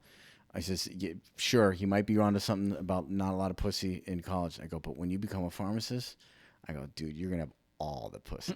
You're going to have all the pussy. You know how much women will give up pussy for Oxycontin? Like, you know what I mean? It is just like, you're not insured. Don't worry about it. Like that was, and so it's like, oh, a moment of like, okay, I want to say something. But it was like right in the moment. It's like, okay, he said the stuff. But when I went up there, it was just like, I didn't know what I was going to say, but I just knew I needed to talk about it. But I felt like there was like, oh, I can do it to where you twist it instead of it being like a negative thing. It's like, okay, let's take it. Yeah, college might be tough, but as an adult, let's look at things from a different perspective. You know what I mean? Yeah. It always happens in the moment, man. It's weird. I always say it just feels like you're kind of in like a coma. Oh, yeah. Yeah. Oh, yeah. There was a lady once. I think this just goes into like in my head. I'm like, how do I want to be perceived when I'm on stage? I want to be perceived in a way that I feel like who I am as a person. It's like I want to I feel like I'm a nice guy, and even if I say things on stage that might be rude or even dirty, I feel like at the end of the day, I don't want it to be like a negative aspect of things. So there was a time I went on stage. This woman was off to the side. She kept standing up. It was over at the Comedy Camp. She kept standing up. She had like a bedazzled like blazer. She had it was like shoulder pads and all that kind of stuff, and she just kept like just putting her thumbs up. Yeah. And I was like, man, what the hell? Are you all right? And she's just like, and I'm like, you just look like every crazy person I've ever seen in any video in a New York subway, right? And just made an offset. And it was that's not funny, whatever. But the crowd was like, oh, she's a cancer survivor. And this is me not paying attention, being in the green room, just shooting the shit like we do and not paying attention to what's happening on the show. So I didn't know that somebody was talking about her earlier on. And they're like, oh, she's a cancer survivor. And now the crowd's like, oh, like, what are you going to do? Yeah. And I'm like, you know what? Congratulations. And the crowd's like, I'm like, you know what?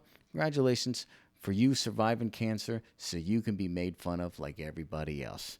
Fucking good for you. Yeah. And all of a sudden, like, it was like a weird thing, like it switched. And you could see like the crowd was like, yeah, you know what? Fuck that cancer surviving bitch up. Like, yeah, get her.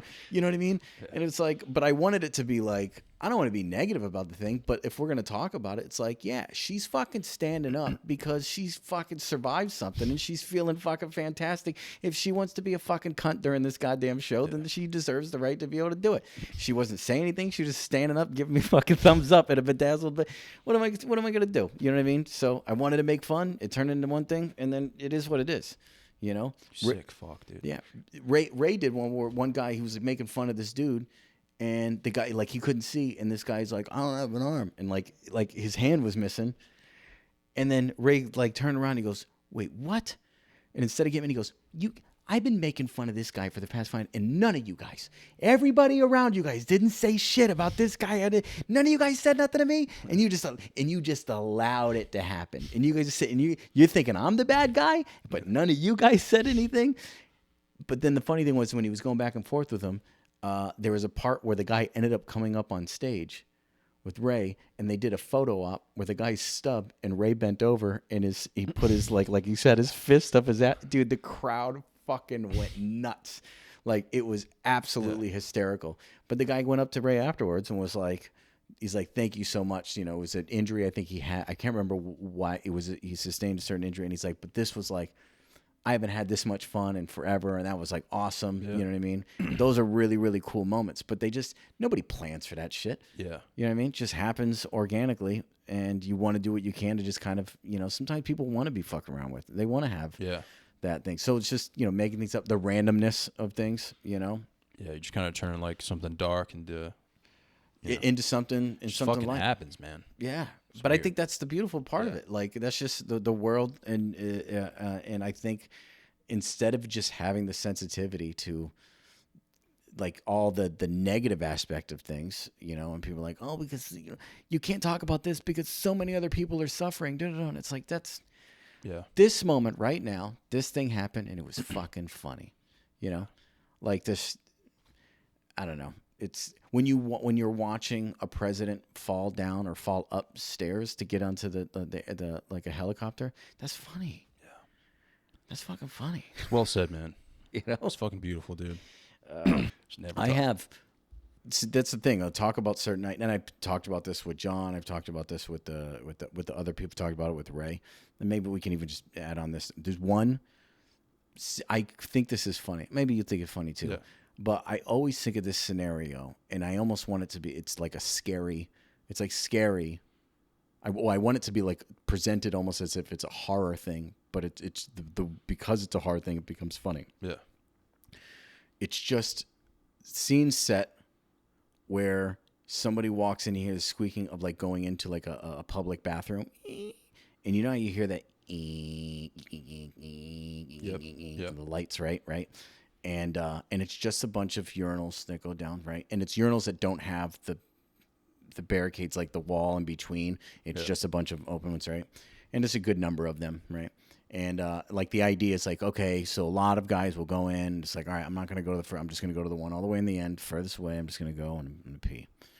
And then what happens is then you hear, like, while he's getting ready to pee, then you hear the door open again, and then you look over, and another guy's just kind of standing there, and you make eye contact. Like, you look over, and you're like, yeah, you just do like a little nod, right? And then the guy walks over to that first urinal, and then when you're like that furthest away, you're like, all right, like he knows. And he pees, and then he looks back, and he's like 2 other urinals over, and you're like, what the fuck? And he's like, what the hell? And you just kind of look back, and then it's like even closer. And like every time he's just trying to like kind of finish up or whatever it is, the fucking guy's like right there, like right next to him or whatever. And I always imagined it to where it's just like, what? And then like that last time you look over, and then you're like, what the fuck? And then and then he just rises up like right there in front of you. It is like, and like cuts, and then all you hear is like peeing like on a boot, like, like on somebody's shoe. Yeah. That's it. That would be a good fucking sketch, dude. I think it's funny. That's not only is that a good sketch, that's like super relatable, man. Yeah, I think it's a scare. Like, guys don't want, like, No, it's it's just a how good it's idea. like a rule thing. Yeah. But I think making it like to where it's just 2 guys, and like I love the idea of the opening, and then they're looking at each other for like a second, and it's just like, Yeah. all right, like an acknowledgement. The guy goes and it's I just think you like, should make it, dude. It would be tough to. You might have to rent out like a yeah, I've restaurant. thought about places where, like, okay, where do they still have some of those? It would be like one of those like a community college public bathroom, Yeah. or like an old like movie theater public like type of bathroom. Yeah, maybe they- like I mean, maybe like an old diner. Old diner kind of thing. If they have it big, well, old diners usually have like single things or just like really small. Yeah. I'm thinking like, Maybe at like a wellness center, dude, like a fucking football field. yeah, like an old like a concert venue. Yeah. Like an outdoor, like what's the one, like the Xfinity Center in Massachusetts. Making the light flicker would be like the hardest part. I know, man. I know. I mean, Such a crucial part to it, though, dude. but I think the thing is you can add. What would be funny is if it was completely dark and you turned on the lights and a dude was pissing in the dark. You just turn on, the guy's just peeing right there. I like the idea of it's you turn on the light, like it went off, and then it turned back on, and that guy that was facing the urinal is now facing the opposite direction and just peeing just on the floor, but literally standing right where the urinal is, but just facing away from it, just peeing. You know what I mean? That could be like a blooper. Yeah, it's just like, oh, yeah, a blooper. And it's like, oh, you're standing in the wrong. Oh, my God. Okay. Cut fucking A. Why do you keep doing it? I couldn't see anything. The light's fucking, it's real dark. I think dude, honestly, that's it might take a while. Honestly, it probably wouldn't take that long. If, like, the actual action parts, just maybe the lights, like the editing. I think you can add the buzz in. You can add the buzz in post. Mm-hmm. So it's that of the light or whatever it is. Yeah. And you possibly could, like, I don't know, man. There's ways to be able to edit that kind of thing, but I just love the idea of showing the look, and then standing there, and then it just kind of like looking down and then looking over, and it's just, and then, but like, you know how like when something happens and then they cut to the next thing and it goes like that like does that has that like, oh fuck, like each time that it moves down, that person, I think that's just. Yeah, I'm not even saying it's like a legitimately good idea, man. Yeah. You should. If you don't make it now, I'm gonna be upset, dude. John was sitting there saying like, "Oh, wouldn't it be funny if the guy like even went down and was like, hey, can you leave?" And the guy said, like, he gets close and goes, "I have to shit." It's honestly, I think it would be the funniest with no dialogue. No dialogue whatsoever. That's how I originally had it. I'm like, you don't have to have anything. It's just the perfect scenario of where it's scary for a guy to be like, because even just when you're like in you also have a punchline, which is pissing on the boot. Yeah, so the guy like kind of rises up right where you just kind of, and you're just kind of like struggling, because you're trying to get started with peeing. It's like I could even see him get in there, and he's just like, "Come on, fuck!" And he hears the door open. He's like, "What the fuck?" Like looks over, and the guy looks in, and he's like, yeah, and then goes to that first urinal. And it's like, "Oh, all right." Looks down. It's like, "Come on." Looks over. What the fuck? Like, just makes it worse, and he's just trying to finish, or at least get started. But then that guy comes, scoots his way. But I just think making it suspenseful is what makes it funny. Like you do it like a horror, but it's just funny because that's the any guy at a urinal. It's just not, you know. I don't think it's unattainable, man. I think you could honestly make it. I think it's easy. You need someone who's like good at editing, though. And you could, I think you could film it easily, but like the editing. I know a few people. I know a few people that could do that. I mean, Ray and I have had some connections from doing the stuff that we've done with Be a Man and Undependent. Chuck is great at editing stuff as well. Ray's been able to do a lot of stuff. We did a lot of sketches and stuff back in the day, too. But you better do it, man. Yeah. Don't be a pussy, dude. What about what's one sketch idea in your head that just hasn't left? I mean, I've made most of them. I stopped making sketches after COVID, but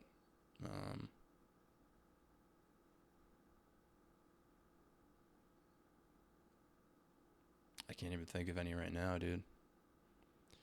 I made a lot of fart sketches, man. Oh yeah. And yeah. I haven't really thought about anything. I'm trying right now so hard, dude. It's all good. It's all good. Do you write stuff down in like your phone or anything like that? Or when COVID happened, man, it was like a big thing. Everyone started making sketches, and then you know, I was like really into it. It wasn't like quality, but you know, I like enjoyed it. But a lot of the ideas I had, dude, they were just like unattainable because of editing. Like I didn't have the resources. I would also bring up the ideas to people, and they'd be like, dude, what the fuck? You know? Yeah. Like getting people to do it is the toughest part. There's one I wrote the other day. Wow. A support group. Yeah. Right. All the people, all of them. And they're sitting there and just like talking about it. Like, cause a lot of times even with like, what was it? With, I think it's Jason. It's like, dude, dude, I was about to, she never came before. She told me she's never came. And I almost made her came, and he fucking stabbed us, you know, through the tent or whatever. Like, that would be easy to make though. You know, but like they're in a support group, and it's like some people are taking it harder than others. They're like, I just you know, and I like hockey. You just win the match. It just, you know, it ruined it, you know. It's like, but I don't know. Like I just that was a fun scenario, and a lot of times I'll just talk about it with my girlfriend. We'll just come up like little fucking dumb shit. I'm like, okay, I mean, dude, that's honestly the reason I stopped though, because I was like thinking about I would make all these sketches, and then I would be like, I would plan them out, and then I would message people who I think would be good in the sketch, and they'd be like, dude, you're insane. But then I would make the sketch, and it would do well. Like, like just like people are just like, nobody wants to fucking be in a sketch, dude. You know, in a sketch. Yeah. I'll be in a sketch. You want to bring it back up again? You let me know. I live down. I'll send you some ideas, dude. I fucking hope you answer me, dude. Yeah. That'll keep me up all night, dude. Oh yeah. I will. 100%. Yeah. 100%. Even if it's just like. I do miss it, man. I miss making sketches. Yeah. You know. Yeah. It didn't help me too. I used to do it all the time.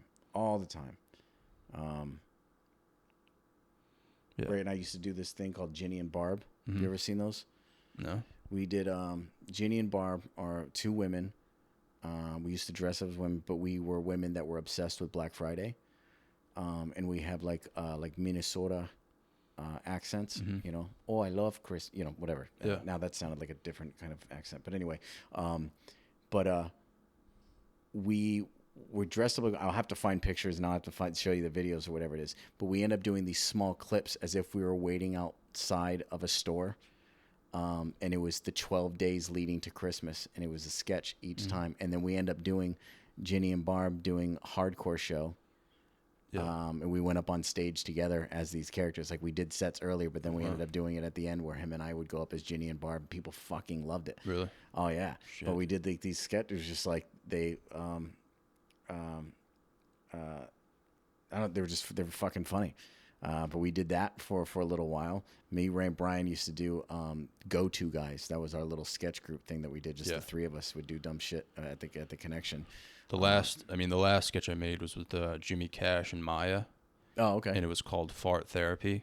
Okay. And it was about two dudes who basically like their lives had been ruined because of farts. And like it was like Jimmy as a janitor, and there were like a few cuts where like he was in the secretary's office and he was cleaning, and he bent over and hit the intercom by accident and farted. Yeah. And like the teacher was giving a lecture. She was like, today we're going to learn about respect. And then like the fart came through the intercom. And then it would show like gym class, like the gym teacher was like showing the class how to shoot a free throw. And then the fart comes through the intercom again, and the ball hits someone in the head and they get knocked out. Yeah. And then it showed me like I had a sketch. It was called Frankie Farts. And I had a brother, Frankie. And it's about how there was an explosion. Like he lit his fart on fire and blew up the house. And I was like, I lost my eyebrows. Like Frankie lost his life. Like, and yeah, the sketch is just us in therapy, but it's like fart therapy. Okay. So it's like me and Jimmy, and we're both like idiots. We're both like farts have ruined our lives. Like we haven't been able to like surpass this. And Maya was the therapist. And like the punchline was like Maya like motivated us. It gave us a good therapy session. And then it shows us leaving. And then Maya like rips one and smells it. And she just says like, it's going to be a good day. Oh, yeah. That's fun. So it was like fart shit like that. But like if you pitch that idea to someone, dude, they'll be like, never talk to me again, dude. Well, it's hard to explain, man. Like it's hard to explain an idea. Simple, like silliness. I don't know. I feel like at this point now, there's so much kind of content that's out there to where it's like, that I guess nothing is off the table. Yeah. You know I would what I mean? only make a sketch if I was like, this is going to be good. You know what I mean? Mm. Like some people bring up ideas and I'm like, just not me, man. Sometimes it's like, it doesn't, like, depending on what you have for equipment and what you're capable of doing and who's around and what kind of stuff. Yeah. Sometimes you have to just like keep it small, keep it simple, stupid. Right? I used to say it all the time. Like, keep it simple, stupid. And then, but once you bring it down a bit, it doesn't have to go so elaborate.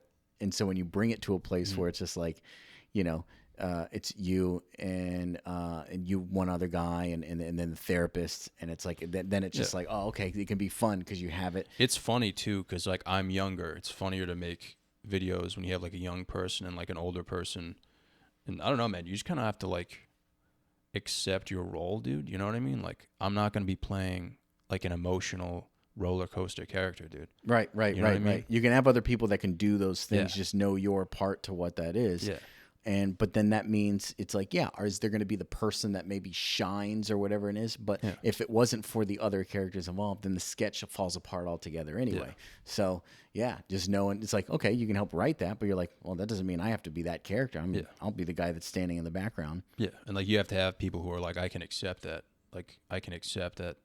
Like for me, I'm going to be like, I know I'm not going to have a lot of dialogue. You know what I mean? Yeah. But like I can accept that. Some people will be like, no, dude, like I want my own line, dude. Nah, man. It's like, nah, I don't dude. give a fuck about none you, of that dude. shit. Fuck I you. do not care about any of that. Yeah. You know, if I can be the guy, sure. If I don't have to be, that's fine. I just like to be a part of things that are like fun and funny and cool. Being on, like, doing things collectively, I don't mind doing those and finding the role to what that is. The reason why is because stand-up comedy allows me to be my own fucking star of the show. So I have my outlet for whatever that is. Yeah. It feeds whatever. If there is a hint of narcissism there, that's where I get my. Mm-hmm. That's where I get that. You know what I mean? It's okay. I'm able to enjoy that because I have control over all of that. I don't have to depend on anybody else to do any of that kind of stuff.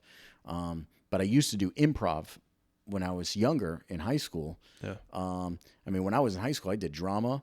I did drama classes because I lived in California first from middle school into high school. So I did drama 1, drama 2, advanced theater production, play production. I did, then I was in the improv team.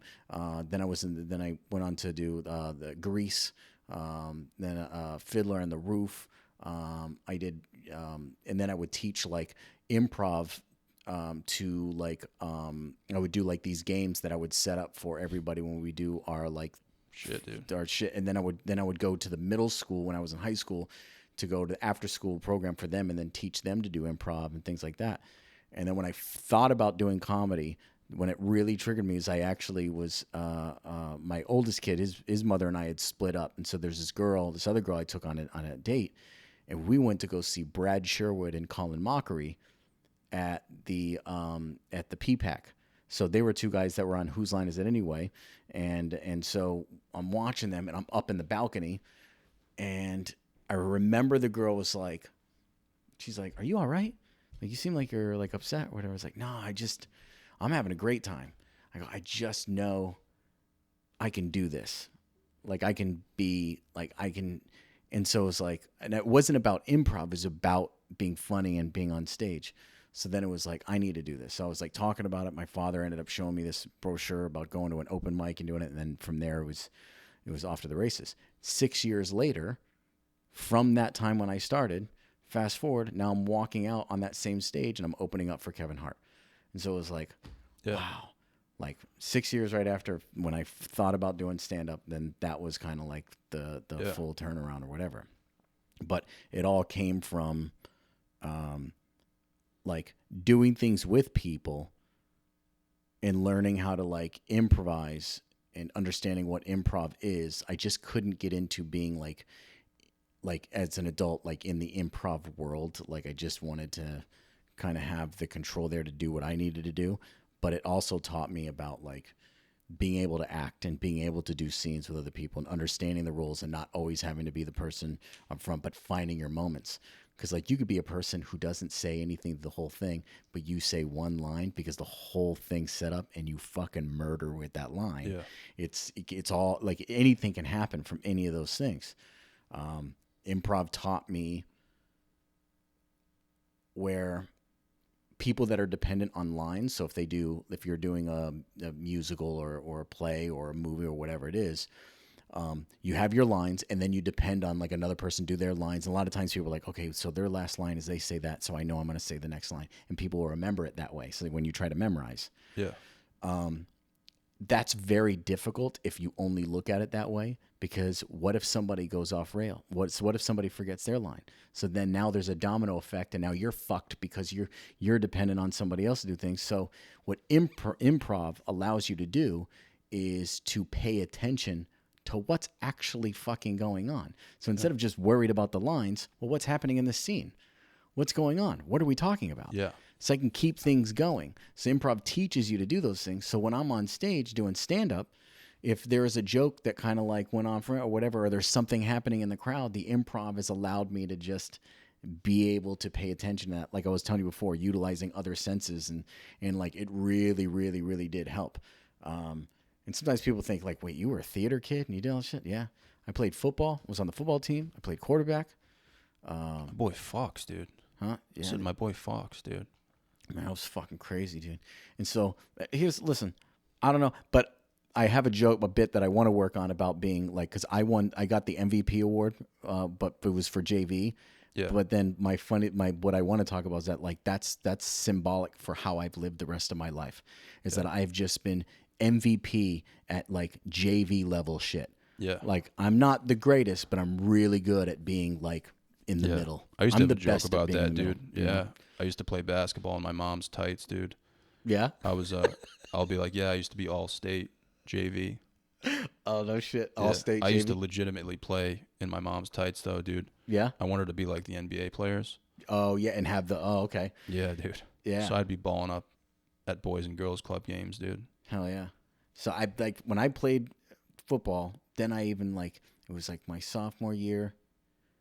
Then I went to there's a girl, I think she was a senior, and we went to homecoming together, and she was one of the homecoming queens up to what not she was in the running for it, but she was a co-captain of the cheerleading team, and I was only a sophomore, and here's the thing, she was half black and half Asian. Shit, dude. Yeah. So you were really fucking dude. Dude, I was going to town. So, and the funny thing is, and you fast forward years later. So my girlfriend now, the mother of my youngest son, she was Division I cheerleader at West Virginia, and now and she's a lawyer. So fuck yeah, dude. Yeah, and she's in her 20s, and I'm almost 40. Bro, you fucking don't pull out. Hell no. My boy, dude. Yeah, dude. Yeah, bro. Lock it in, man. Fuck, man. Yeah. I didn't know you fuck like that, dude. Yeah. It's few and far between, but when they do it, it's not quantity, it's quality, bro. Yeah. that's the way. No, but that's. I'm gonna look at you differently now, though, dude. You know.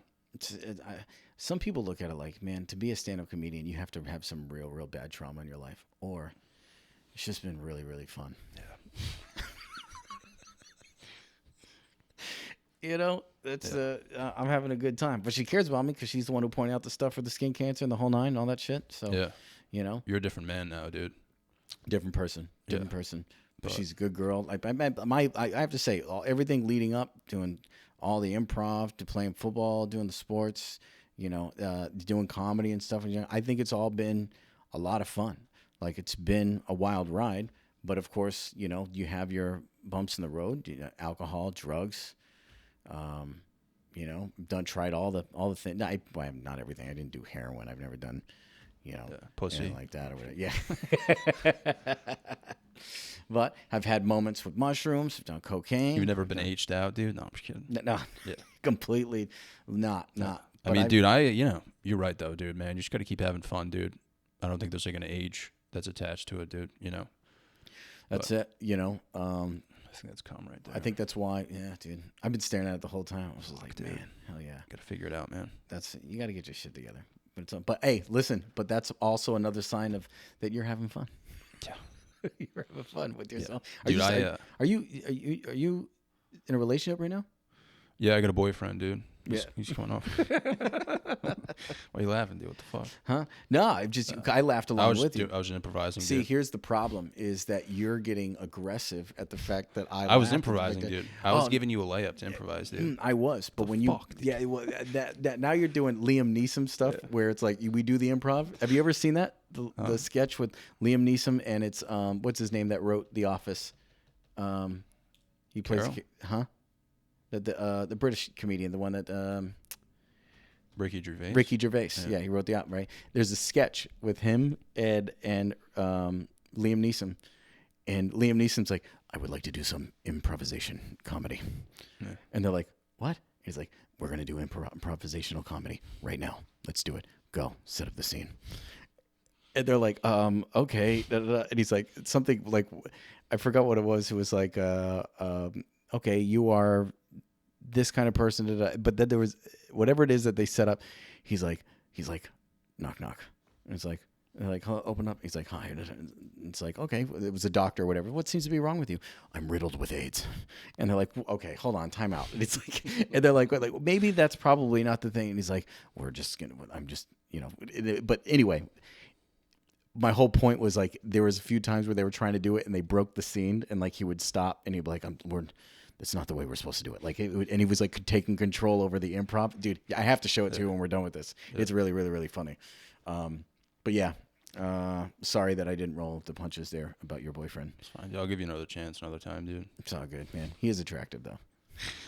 Yeah. I mean, we live together, man. Like, we're not ready to raise a family yet, but we're working towards it, man, you know, one day at a time. Can we talk without the, are we done with the podcast? Oh, yeah, I mean, whatever, dude. Yeah, if you want to wrap this up, dude. Yeah. What were we supposed to say certain things, or do you do a game, or do you ask a question? What do you do? Usually it just ends, man. Oh, all right. Usually I'm like, dude, you're the fucking best person ever, man. Like, I wish you the best, bro. Like, you're going to crush it. And then you'll be like, dude, thanks for having me. Yeah, thanks for having me. I wish the same for you. Yeah.